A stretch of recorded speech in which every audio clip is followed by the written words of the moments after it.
Chapter 17 Unwelcoming Committee. The humbug whistled gaily at his work, for he was never as happy as when he had a job which required no thinking at all. After what seemed like days, he had dug a hole scarcely large enough for his thumb. Tock shuffled steadily back and forth with the dropper in his teeth, but the full well was still almost as full as when he began, and Milo's new pile of sand was hardly a pile at all. "How very strange," said Milo without stopping for a moment. "I've been working steadily all this time, and I don't feel the slightest bit tired or hungry. I could go right on the same way forever." "Perhaps you will," the man agreed with a yawn. At least it sounded like a yawn. "Well, I wish I knew how long it was going to take," Milo whispered as the dog went by again. "Why not use your magic staff and find out?" replied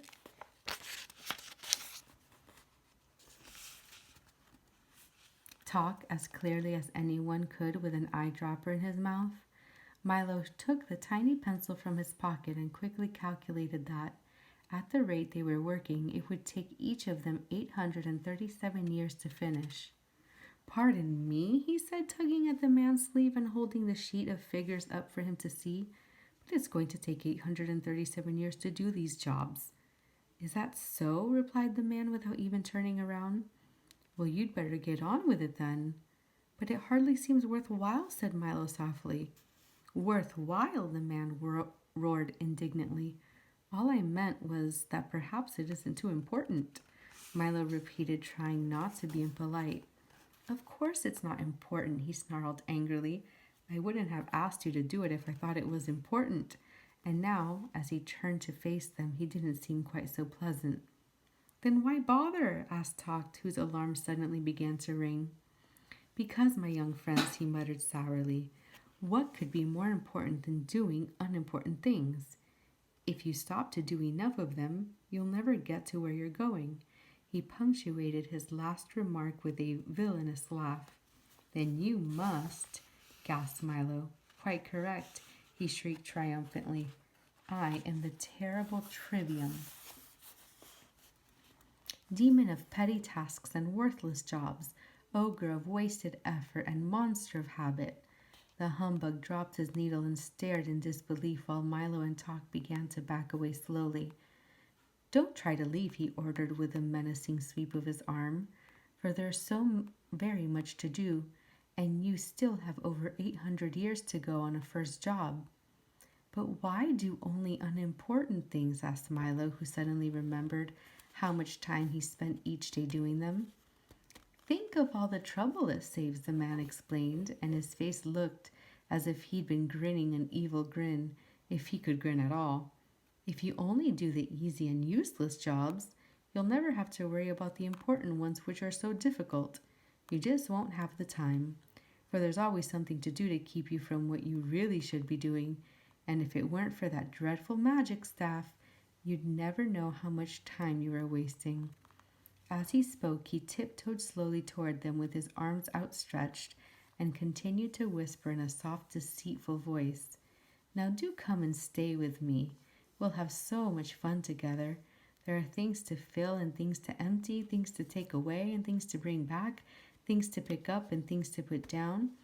And besides all that, we have pencils to sharpen, holes to dig, nails to straighten, stamps to lick, and ever so much more. Why, if you stay here, you'll never have to think again."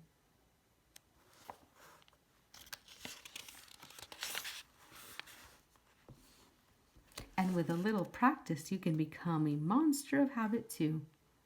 They were all transfixed by the Trivium's soothing voice, but just as he was about to clutch them in his well-manicured fingers, the voice cried out, "Run, run!" Milo, who thought it was Tock, turned suddenly and dashed up the trail. "Run, run!" it shouted again, and this time Tock thought it was Milo and quickly followed him. "Run, run!" it urged once more. And now the humbug, not caring who said it, ran desperately after his two friends with the terrible Trivium close behind. This way, the voice called again. They turned in its direction and scrambled up the difficult, slippery rocks. sliding back at each step almost as far as they'd gone forward. With a great effort and many helping paws from Talk, they reached the top of the ridge at last, but only 2 steps ahead of the furious Trivium. Over here, advised the voice, and without a moment's hesitation they started through a puddle of sticky ooze, which quickly became ankle deep, then knee deep, then hip deep, until finally they were struggling along through what felt very much like a waist-deep pool of peanut butter. The Trivium, who had discovered a mound of pebbles which needed counting, followed no more, but stood at the edge shaking his fist, shouting horrible threats and promising to rouse every demon in the mountains. What a nasty fellow, gasped Milo, who was having great difficulty just getting his legs to move. I hope I never meet him again. I believe he stopped chasing us, said the bug, looking back over his shoulder. It's not what's behind that worries me, remarked Talk as they stepped from the sticky mess, but what's ahead. Keep going straight, counseled the voice as they continued to pick their way carefully along the new path. Now step up, it recommended, and almost before they knew what had happened, they had all taken a step up and then plunged to the bottom of a deep, murky pit. But he said up, Milo complained bitterly from where he lay sprawling. Well, I hope you didn't expect to get anywhere by listening to me, said the voice gleefully. We'll never get out of here, the humbug moaned, looking at the steep, smooth sides of the pit. That is quite an accurate evaluation of the situation, said the voice coldly. Then why did you help us at all? Shouted Milo angrily. Oh, I'd do as much for anybody, he replied. Bad advice is my specialty. For as you can plainly see, I'm the long-nosed, green-eyed, curly-haired, wide-mouthed, thick-necked, broad-shouldered, round-bodied, short-armed, bow-legged, big-footed monster. And, if I do say so myself, one of the most frightening fiends in this whole wild wilderness. With me here, you wouldn't dare to try to escape. And with that, he shuffled to the edge of the pit and leered down at his helpless prisoners. Talk and the humbug turned away in fright, but Milo, who had learned by now that people are not always what they say they are, reached for his telescope and took a long look for himself. And there, at the rim of the hole, instead of what he'd expected, stood a small furry creature with very worried eyes and a rather sheepish grin. Why, you're not long-nosed, green-eyed, curly-haired, wide-mouthed, thick-necked, broad-shouldered, round-bodied, short-armed, bow-legged, or big-footed, and you're not at all frightening, said Milo indignantly. What kind of a demon are you? The little creature, who seemed stunned at being found out, leaped back out of sight and began to whimper softly. I'm the demon of insincerity, he sobbed. I don't mean what I say, I don't mean what I do, and I don't mean what I am. Most people who believe what I tell them go the wrong way and stay there, but you and your awful telescope have spoiled everything. I'm going home. And, crying hysterically, he stamped off in a huff. It certainly pays to have a good look at things, observed Milo as he wrapped up the telescope with great care. Now all we have to do is climb out, said Talk, placing his front paws as high on the wall as he could. Here, hop up on my back. Milo climbed onto the dog's shoulders. Then the bug crawled up both of them and, by standing on Milo's head, just managed to hook his cane on the root of an old gnarled tree. With loud complaints, he hung on doggedly until the other two had climbed out over him and pulled him up, somewhat dazed and discouraged. I'll lead the way for a while, he said, brushing himself off. Follow me and we'll stay out of trouble. He guided them along one of the 5 narrow ledges, all of which led to a grooved and rutted plateau. They stopped for a moment to rest and make plans, but before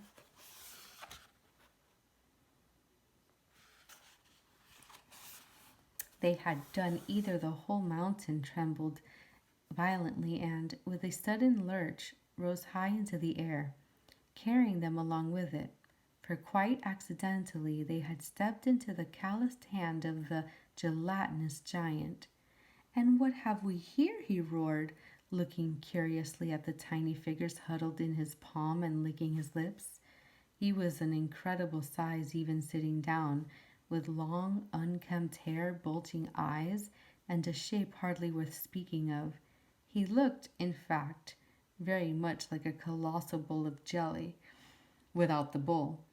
"How dare you disturb my nap?" he bellowed furiously, and the force of his hot breath tumbled them over in his hand. "We're terribly sorry," said Milo meekly, when he'd untangled himself, "but you look just like part of the mountain." "Naturally," the giant replied in a more normal voice, but even this was like an explosion. "I have no shape of my own, so I try to be just like whatever I'm near. In the mountains, I am a lofty peak. On the beach, a broad sand bar. In the forest, a towering oak. And sometimes in the city, I'm a very handsome 12-story apartment house. I just hate to be conspicuous. It's really not safe, you know." Then he looked at them again with hungry eyes and wondered how well they'd taste. "You look much too big to be afraid of anything," said Milo quickly, for the giant had already begun to open his mouth wide.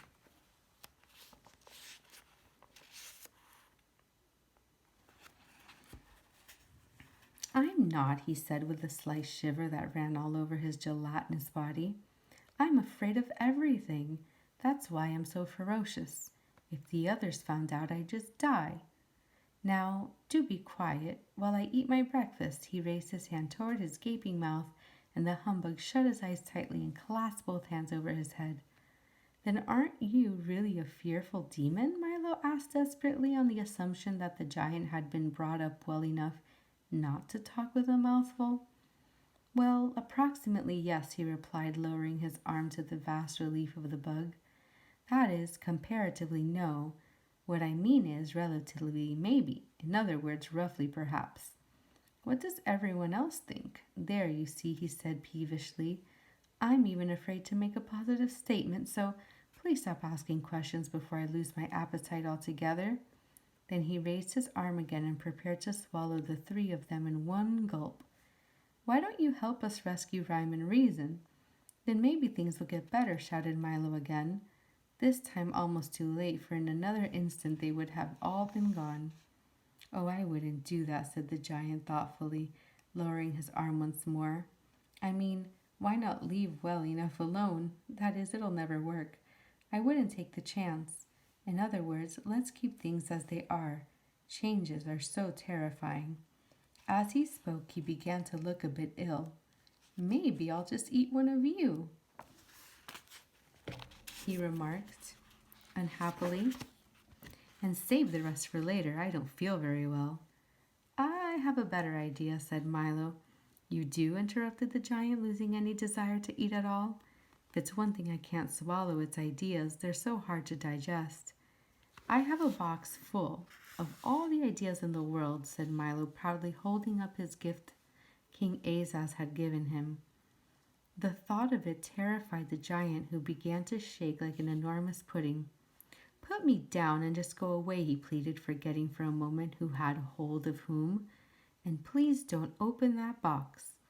In another moment he'd set them down on the next jagged peak and, with panic in his eyes, lumbered off to warn the others of this terrible new threat. But news travels quickly. The word snatcher, the trivium, and the long-nosed, green-eyed, curly-haired, wide-mouthed, thick-necked, broad-shouldered, round-bodied, short-armed, bow-legged, big-footed monster had already spread the alarm through the evil, unenlightened mountains. And out of the demons came, from every cave and crevice, through every fissure and crack, from under the rocks and up from the mud, stomping and shuffling, slithering and sliding through the murky shadows. And all had one thought in mind: destroy the intruders and protect ignorance. From where they stood, Milo Talk and the humbug could see them moving steadily forward, still far away but coming quickly. On all sides the cliffs were alive with this evil collection of crawling, looming, creeping, lurching shapes. Some could even be seen plainly, others were but dim silhouettes, and yet still more, only now beginning to stir from their foul places, would be along much sooner than they were wanted. "We'd better hurry," barked Tock, "or they're sure to catch us," and he started up the trail again. Milo took one deep breath and did the same, and the bug, now that he knew what lay behind, ran ahead with renewed enthusiasm.